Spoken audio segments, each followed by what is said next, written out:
A very warm welcome to the viewers of Behind the Bookshelves. It's a privilege to host the Attorney General for India, Mr. R. Venkataramani, for today's episode. He's a scholar, an author, an avid reader of heavy stuff, I may add, and a poet. We hope to explore all of these facets in today's talk. Welcome and thank you for taking the time out, sir. So we'll start with your interest in Tamil literature. Can you share some of the books, authors, poets that you have enjoyed reading over the years? Anyone coming from Tamil Nadu, I think, would have read good part of the Sangam literature, which goes back to 2000 years. But then, as a student, you read them, but you develop interest outside your school or a college and start reading other pieces of literature.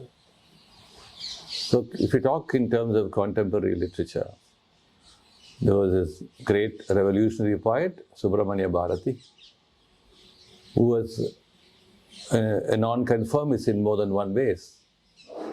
And he wrote almost about independence and ancient India, women's liberation, and including spiritual poetry. So, and most importantly, he was close to me in a sense because he stayed in Pondicherry, where I come from. And his being in Pondicherry led to another poet who lived in Pondicherry in Chennai, later called Bharatidasan, whose poetry was household stuff for many, young radicals. And so it opened up a whole vista of thinking on emerging Indian life. And so for the non-Tamil speakers, if you had to recommend one book as a translation, which one would it be? Ramayana. One, because it's Ramayana. Of course. The second, because of the greatness of the poetry. Sometimes it's very difficult to translate Ramayana. So lucid it is, unlike very classical Tamil literature, where ancient Tamil was so different from spoken Tamil today or written Tamil today. But Ramayana is an absorbing piece of literature. I know that a sitting judge of the Supreme Court is also an avid reader of Ramayana, but has written on justice in Ramayana. So it's a great contribution to world literature and been translated in so many languages. So from Tamil literature, let's move to world literature, which you have read a lot of, including classical world literature. Which are some of the works that stand out in your mind and what do you recollect about them? Interesting to say this, but one would have started with English literature, right? The Victorian literature or American literature. But probably I go to the far eastern part of Europe, namely Russia, right?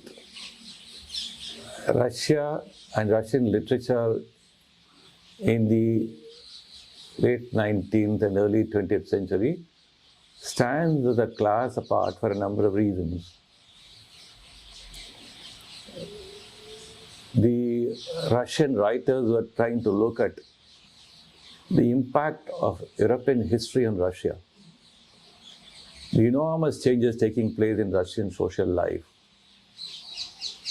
and a country which is mostly a peasant,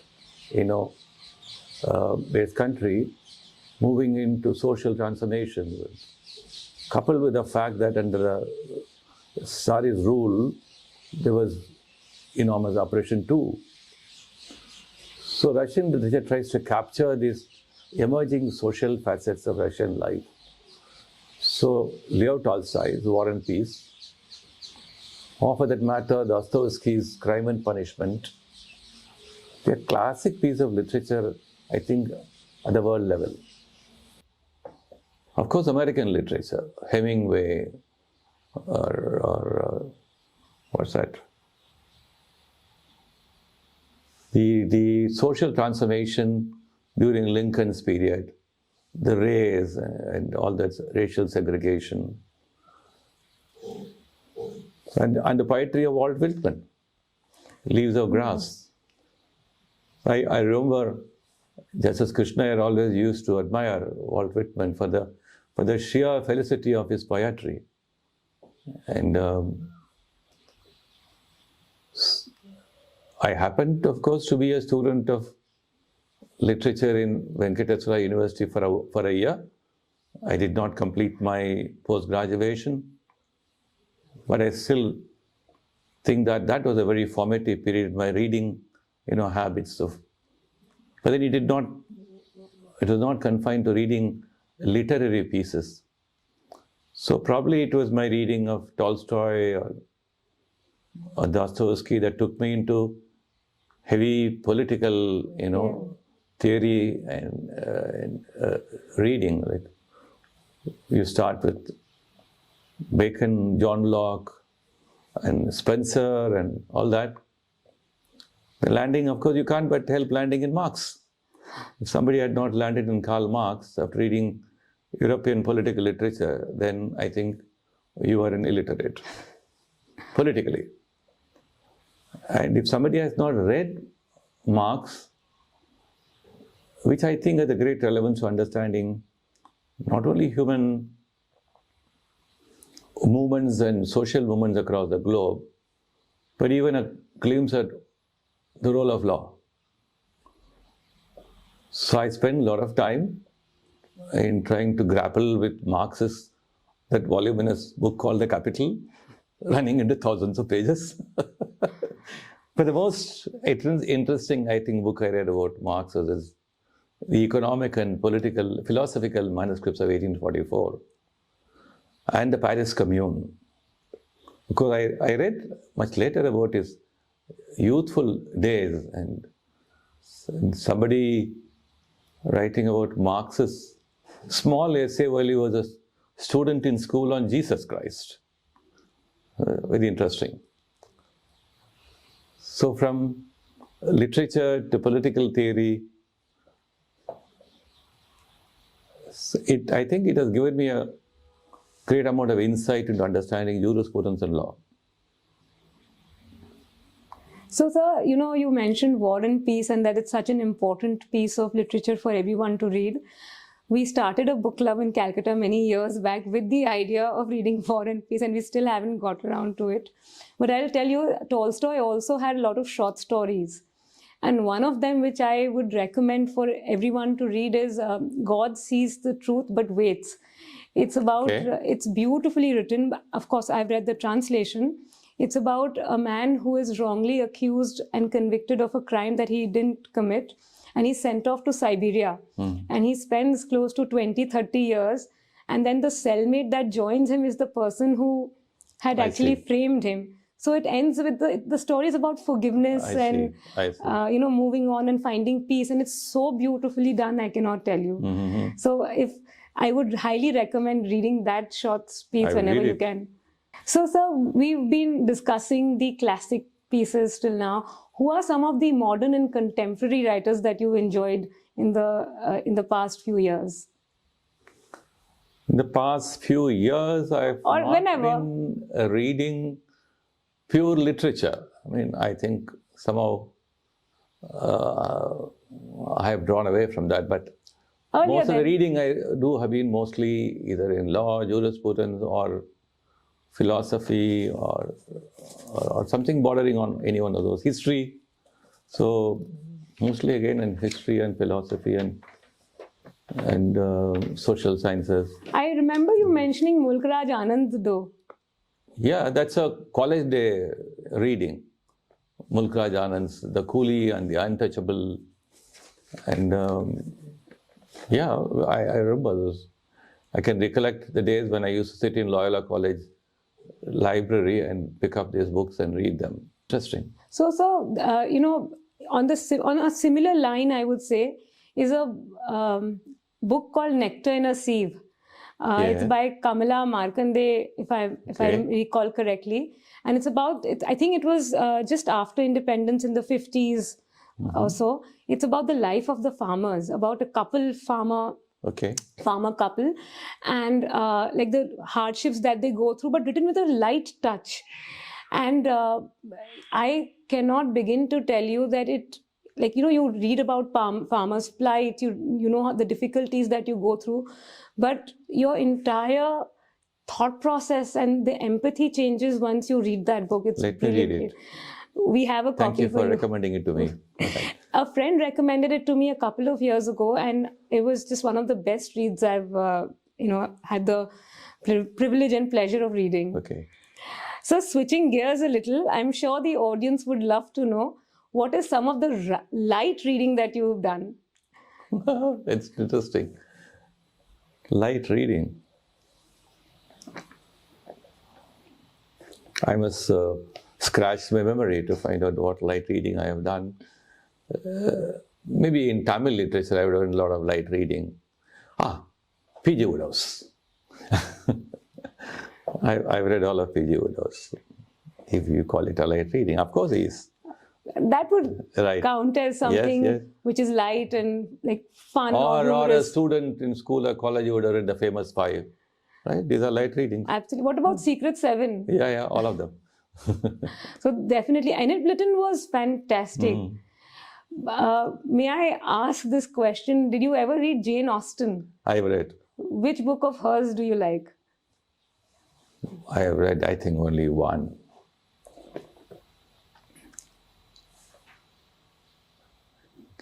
Would it be Pride and Prejudice? Pride and Prejudice? No, which is the other one? Pride and Prejudice was the one of course, all of us would have read. It's a personal favorite. Emma. Sense and Sense. Okay. Emma. Sorry, I have to dig into my memory. So, we now come to my favorite part of the chat, poetry. You like reading and you write poetry. So can you talk a little bit about who are the poets that you've enjoyed and followed, and how do you what is your process of writing poetry? And could we ask you to read one out today for us, please? Who could not have enjoyed Milton? Paradise Lost. Of course. Or Shakespeare, for that matter. And you can't just miss these things in life. They're so precious. And I've also enjoyed the English translation of Dr. Faustus. And of course, Tamil poetry I've read quite a lot. Walt Whitman, I mentioned about. Yes. Yes. Leaves of Grass. And T.S. Eliot, The Wasteland. Many of those classic English poets, right? But what made me getting into writing poetry, I have no idea. As it all started way back in 2008, I started writing maybe about 25-30 pieces, mostly on law-related and social issues and some anguish. But what made me, I think, probably start thinking and writing was an encounter I had I mentioned about Baba Amte. I'd gone to the ashram. And he told me to go and see those lovely rose plants. And he also mentioned to me, these poor leprosy-afflicted patients will be hurt if they have to pick a rose from a plant which has got thorns. A rose plant without thorns is impossible. So he said, I would like to grow a plant where a rose plant without thorns. So the idea got planted in my mind was roses without thorns. Look at the compassion of this person.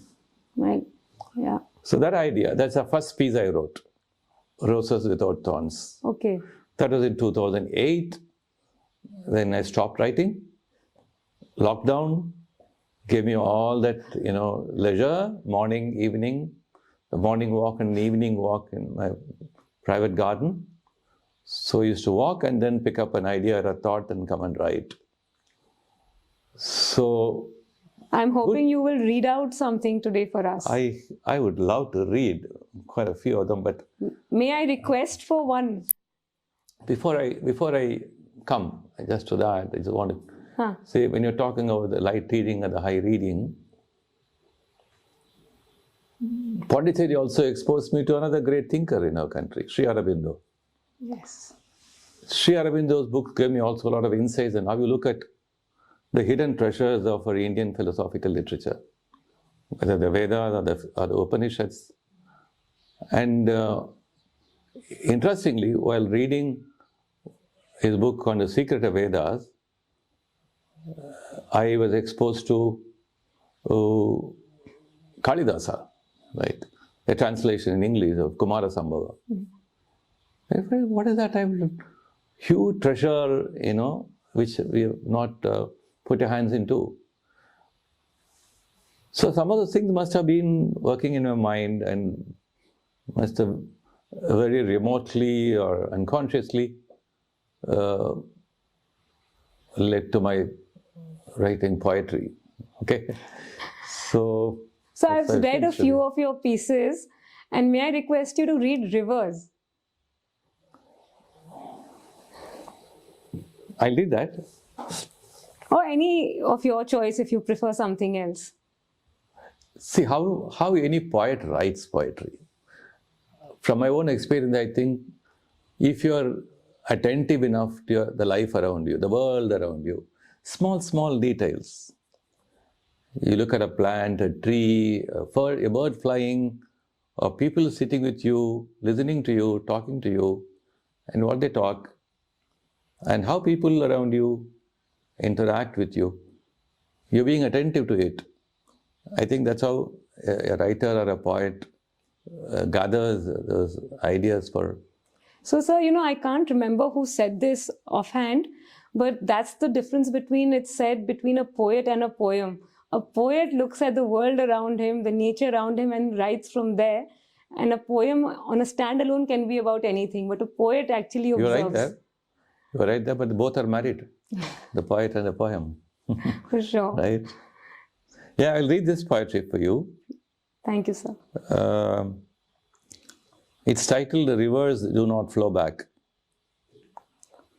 Those unseen ohms of rivers' birth, up in the crevices of mountains steep, free from human grabs and camps, in joyous jump and fervent leaps, rivers do flow with songs and murmurs, as if in forward freedom grabs, ever and ever with haltings none, through woods and valleys of beauties great, in dialogues sweet but always deep, too deep for even minds for a peep, down below on soils flat, of colors and scents in blends a lot, caressing Mother Earth with playful hugs.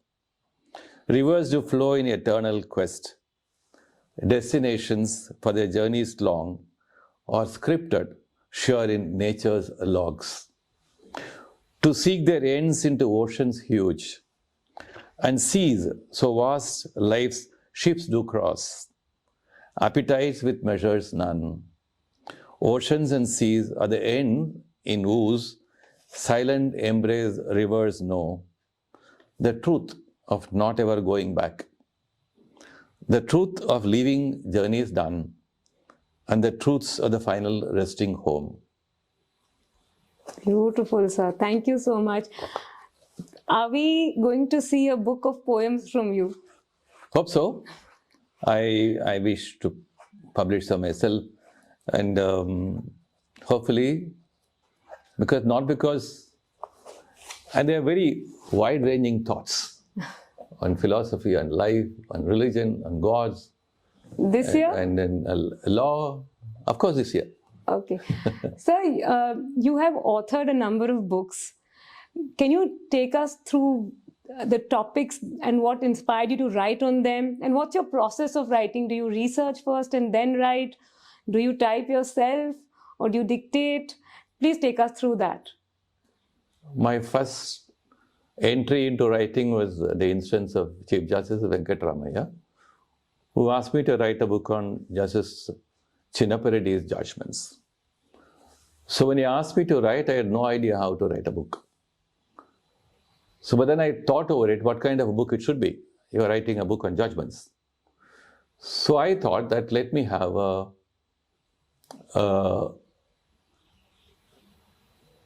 preface for each judgment where I trace the ideas in the judgment through other jurisdictions, American, English, or any other jurisdictions. So each judgment I preface with about 3 to 4 pages. I started doing my research. This I did in 1989-90, not those pre-internet days. And so all physical research with a little library I had at point of time. But I'm sure I did a reasonably good work within 6 months. This book was ready within 6 months. And I thought I should write, but the next occasion came when Halsbury's Laws of India series.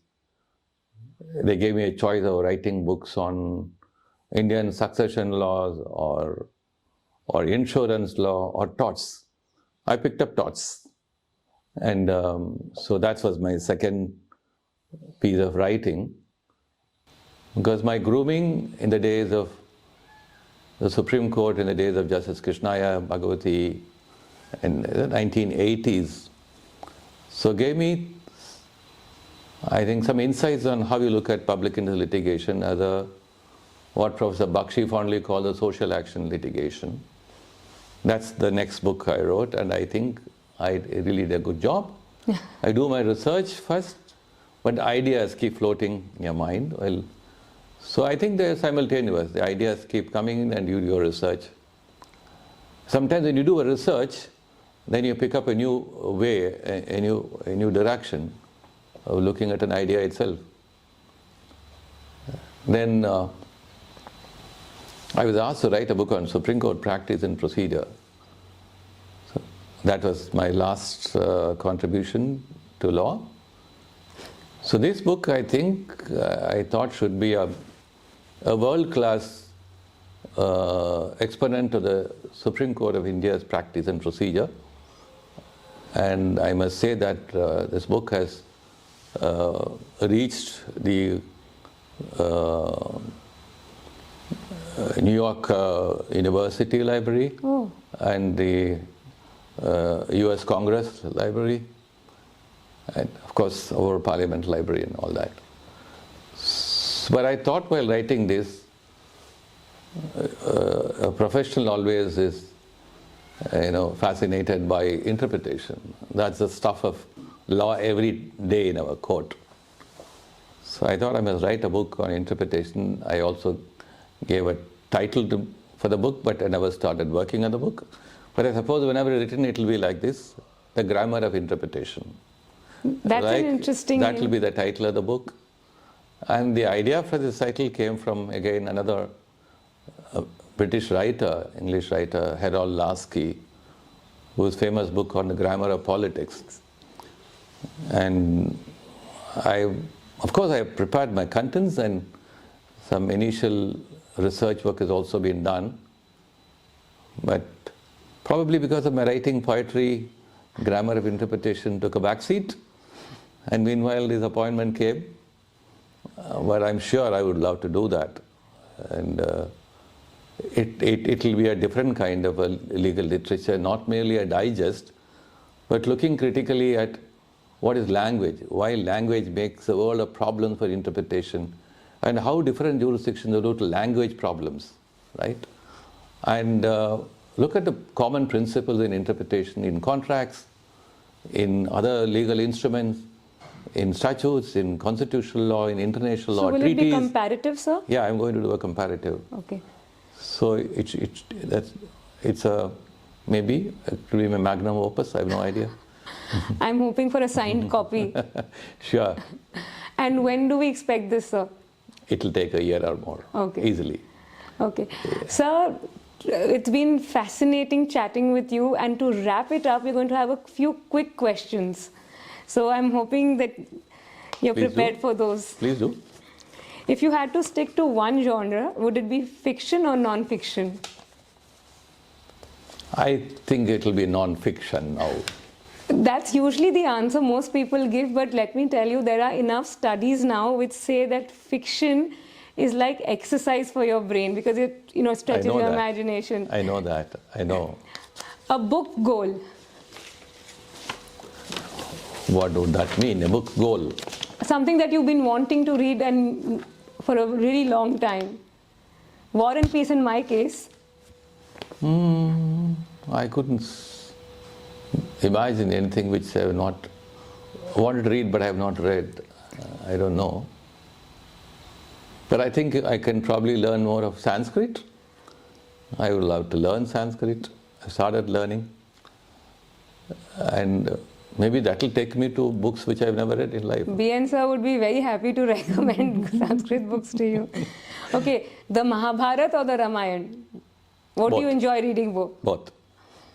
I tell you, there's an interesting book by a person named Right Honorable Srinivasa Sastry. He delivered a series of lectures in Ramayana. His lectures in Ramayana are beautiful, in English. Okay. Right? So, like the former Governor General Rajaji, written a small book both on Mahabharata and Ramayana. Yes. But his lectures on Ramayana are simply superb. The mastery of language and the themes he has picked up. It's not like a hagiography. Okay. Right? It's something which comes from how you look at characters, looking at them as not religiously revered characters, but characters in a piece of literature. And I would probably recommend to you read that. Definitely. Read poetry or write poetry? Both. You're being very diplomatic. A legal autobiography? I think diplomacy counts because now I'm in a diplomatic position. Fair. I accept that. A legal autobiography or biography that you have read and liked?